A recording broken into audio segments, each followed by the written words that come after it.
1, 2, 3, 4 এই সংখ্যাটির পাশাপাশি বিয়োগ আমরা করব।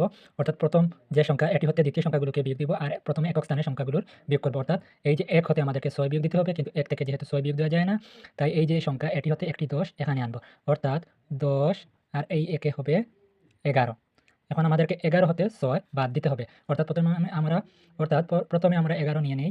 1, 2, 3, 4, 5, 6, 7, 8, 9, 10, 11 অর্থাৎ এই পর্যন্ত এসেছে। আমাদেরকে বাদ দিতে হবে 6টি অর্থাৎ 6 অর্থাৎ 1, 2, 3, 4, 5, 6। 6 বাদ দেওয়ার পর আমরা 1 হতে গুনি 1, 2, 3, 4, 5 অর্থাৎ 11 হতে 6 বাদ দিলে আমরা পাই 5। আর এই 4 হতে আমরা যেহেতু 1 নিয়ে নিয়েছি অর্থাৎ এখানে আছে 3। আর 3 হতে যদি আমরা 1 বাদ দেই তাহলে থাকে 2। আমি দেখিয়ে দিচ্ছি। 1, 2, 3। 3 হতে আমরা যদি 1 বাদ দিয়ে দিই অর্থাৎ এটি যদি চলে যায় তাহলে 1, 2 থাকে। আর এখানে আছে 5, আমরা 5 নিয়ে নেই। 1, 2, 3, 4, 5। 5 হতে আমাদেরকে বাদ দিতে হবে 2 অর্থাৎ 1, 2 বাদ দেওয়ার পরে আমরা গুনি 1, 2, 3।